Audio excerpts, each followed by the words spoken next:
Who built the ruins on Zebes? Who sculpted the Tourian statues? Who made Samus Aran's armor?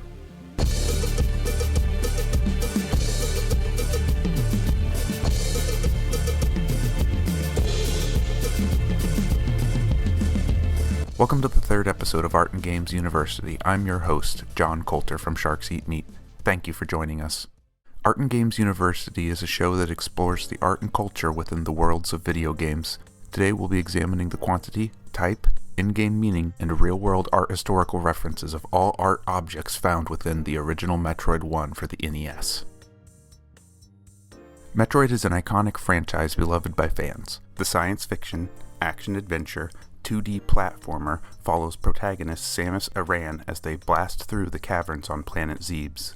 The Galactic Federation has sent the orange-armored space bounty hunter Samus to the planet Zebes to stop the space pirates, including abominations Kraid, Ridley, and Mother Brain, from using Metroids as biological weapons.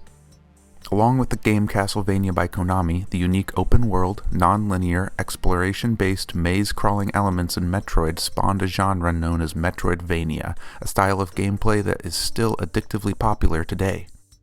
Released in 1986 in Japan and 1987 in North America, Nintendo's Metroid 1 was developed by a small team from Nintendo R&D 1 and Intelligent Systems. The development team was directed by Satoru Okada and Yoshio Sakamoto. Yoshio Sakamoto is the creator of the Samus character and has worked on almost every Metroid title. Gunpei Yokoi, designer of the Game Boy, acted as a producer for Metroid 1. Designers Hiroji Kiyotaki, Yoshio Sakamoto, and Hirofumi Matsuoka worked on the 8-bit visuals found on Planet Zebes, with Matsuoka primarily responsible for the background and environment design. The look and feel of the game, from Samus Aran's armor to the Chozo ruined sculptures, are the hard work of these three artists. Let's do a breakdown of the statistical makeup of the art and cultural objects found in Metroid 1. Having a total of 38 art samples, Metroid 1 for the NES came in 42nd out of 50 for total art in Season 1, averaging 7.6 art objects per level, well below the average total art objects per game of 188.8. This is not to say the game is devoid of art and cultural sites or finely crafted environments. The 5 areas in Planet Zebes are Brinstar, Norfair, Ridley's hideout, Kraid's hideout, and Tourian, and each have a distinct look and feel. Sculptures make up 76% of the art in the NES presentation of Zebes. There are 0 paintings, textile works, ceramics, or musical instruments. The ancient Chozo race we'll study today made many types of cultural objects. Their stone and metal works have lasted centuries past their society's collapse, adding an exciting mystery to exploring the ruins of an extant culture. Which area of Zebes do you think has the most art in Metroid 1? What do you think inspired the designs found in Metroid? Take a guess in the comments. Let's talk about the aesthetic and style of the works found on Zebes. The visual style of many video games is dictated by the medium and the limitations of the hardware at the time. Bright colors and blocky pixels force a certain aesthetic upon the developers regardless of the subjects depicted. Egyptian stone ruins, the designs of H.R. Giger, and Ridley Scott's space horror Alien provided a major inspiration for the style, subjects, and settings of the Metroid game. Metroid.fandom.com has an excellent article on all the comparisons between the games and the films, including quotes from developer Yoshio Sakamoto and composer Hirokazu Tanaka on how the film inspired elements of the game. With a female protagonist battling face-hugging aliens, the enemy named Ridley, and the H.R. Giger-inspired designs of the biomechanical Chozo statues, there are many additional comparisons, references, and homages. There are 3 primary cultures represented in the NES version of Metroid 1, the Galactic Federation, the Space Pirates, and the ancient Chozo civilization. While artistic examples of each are rare in the original NES title, each culture is expanded upon in further entries in the series such as Super Metroid and Metroid Prime. The Chozo are an ancient, nearly extinct, humanoid bird race that was once powerful throughout the galaxy. The Chozo have inhabited Zebes, SR-388, Talon 4, Elysia, ZDR, and other planets, but their homeworld is unknown. They were an artistic, spiritual, technology, and warrior-centered society. The Chozo perfected technology to a point of interplanetary colonization. They built sentient robots and mastered genetic engineering. Through a form of techno-shamanism, the Chozo of Talon 4 ascended beyond their physical bodies to a spiritual ghost form that can interact with the material world. While technologically advanced, many Chozo preferred the simple natural elements of stonework and used stone extensively in their architecture and sculpture. Their artistic subjects tell the history of their species and are stylistically similar to Egyptian, Mesoamerican, and Native American cultural designs. As war and defense-based societies, the Galactic Federation and the Space Pirates have few examples of traditional fine art such as paintings or sculptures across all of their appearances in games. The Galactic Federation are a galactic military force with advanced space technology. They have a bureaucratic, military-centric style that is almost devoid of decoration and art, focusing entirely on budget-friendly and functional designs. The Space Pirates are a criminal organization of monstrous aliens. They have advanced technology and weaponry and little interest in the arts. In Metroid Prime 1, the Space Pirates research bioweapons and species mutations, keeping extensive encyclopedic digital libraries on these subjects. Most of what we will be looking at today is of Chozo design. Though limited by the 8-bit hardware restraints of the 1980s home consoles, the stylistic art of the Chozo is seen in later games, disclosing additional cultural features. First, let's view some of the details from another game to add context to the works found in Metroid 1. The GBA game, Metroid Zero Mission, revisits the locations and events on Zebes from Metroid 1, revealing additional, higher-resolution details of the Chozo's work. Zero Mission also offers a slightly expanded map with Crateria and Chozodia, an important and ornately decorated temple next to Brinstar. The stone sculptures and reliefs of the Chozo and Zero Mission are overtly ancient Egyptian in influence, with flattened 2D representations of figures shown in aspective or frontality style and stone relief hieroglyphics. Let's examine some specific examples of sculptures found in the depths of Zebes. The Chozo sculptures are stone ruins of humanoid bird-like figures seated and holding an offering item. The offering grants suit and power upgrades. 8 seated Chozo sculptures are found in the NES version, with many more appearing in subsequent titles. 4 can be found in Brinstar, and 4 more in Norfair. These are similar to stone sculptures and reliefs from Mesoamerican and Egyptian cultures. In future games, the Chozo artwork has much more in common with Egyptian, Mayan, and Native American cultural designs. However, due to the hardware limitations of the NES, Metroid 1's pixel aesthetic is quite simple. The pixelized subjects add to the mystery of the caverns of Zebes. The seated, helmeted, possibly dead figure is also similar to the fossilized engineer found in the spaceship wreckage in Alien. 3 of the offering items held in the claws of the hidden Chozo sculptures are small sculptures themselves, each taking the form of a red griffin creature clutching various colored orbs. These item sculptures are given detailed illustrations in the game's official instruction manual. Next, we're going to look at several small stoneworks that are likely also created by the Chozo. The subjects depicted are not sculpted forms of the Chozo themselves, but of demonic creatures.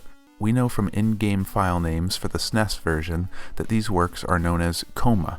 Koma refers to a type of guardian statue that are often found in pairs near elevators. At the entrance to Planet Zebe's underground area of Brinstar, there are blue stone-carved Koma demon faces. They are likely Chozo carvings. Their Super Metroid and Zero Mission presentations are almost identical. However, in the SNES adaptation, they have glowing eyes. At the elevator entrance to Norfair, there are 2 short purple, red and gold pointed-eared biomechanical Koma sculptures flanking the elevator platform on either side. The elevator sculpture's appearance in Super Metroid is very similar to their NES counterparts. However, their Zero Mission presentation further indicates them to be small Chozo stone statues, giving them a more spiral form. Up next, we'll look at some of the architecture and artifacts surrounding the Space Pirates' hideouts. Kraid is an enormous reptilian creature and powerful space pirate. His lair is deep below Brinstar.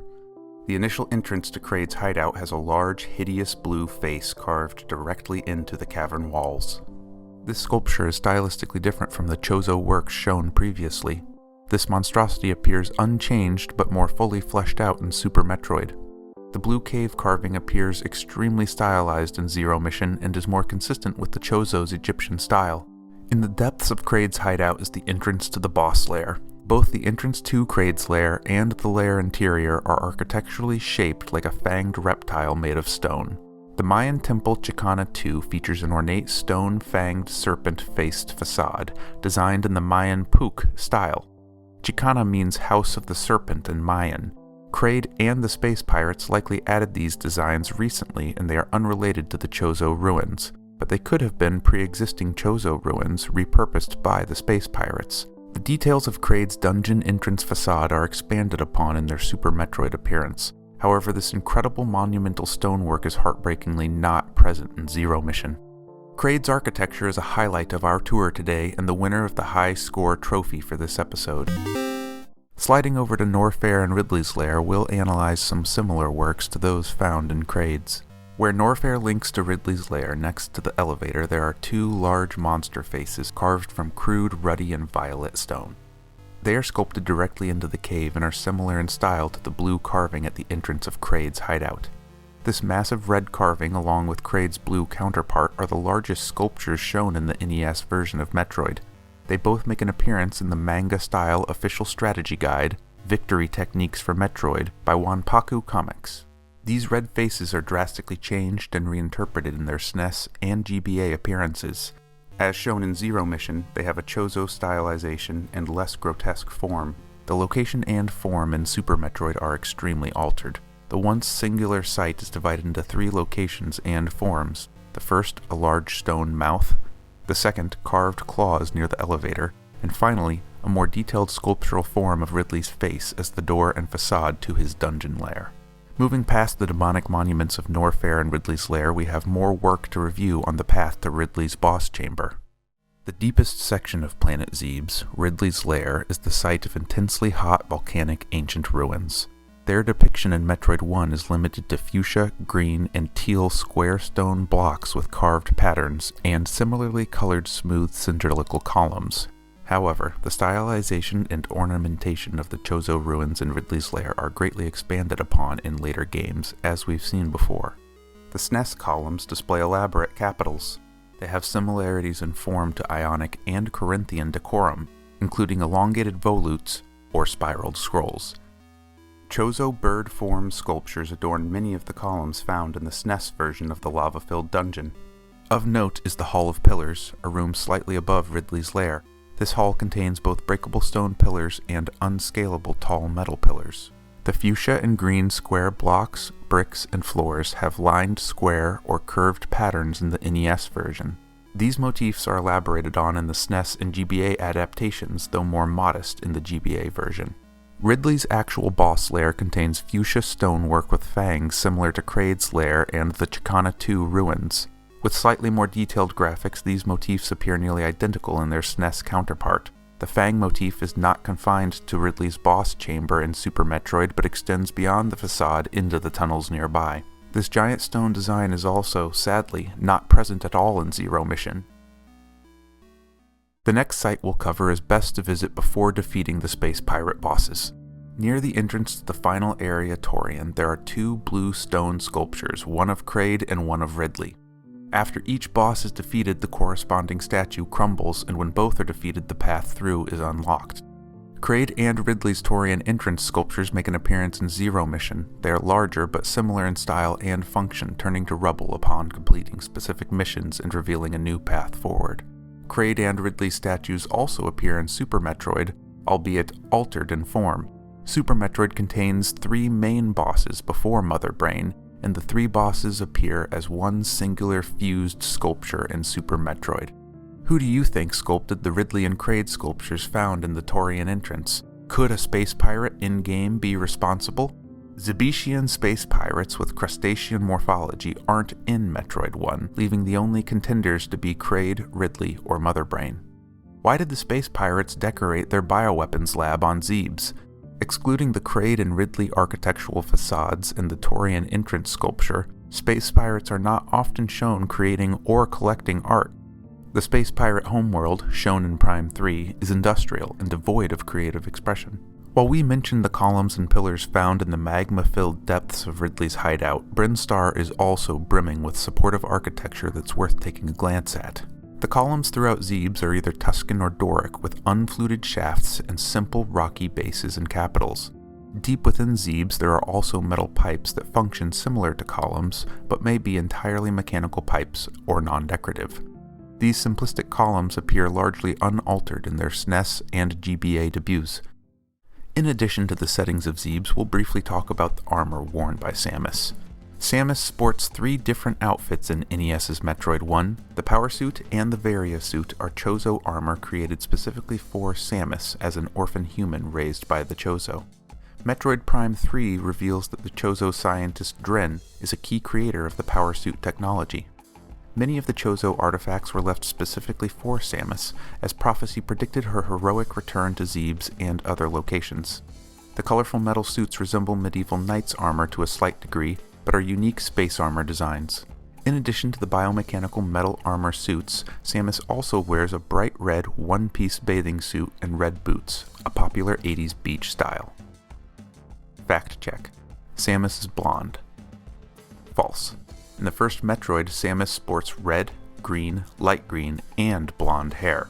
Her signature blonde style would not become standard until later.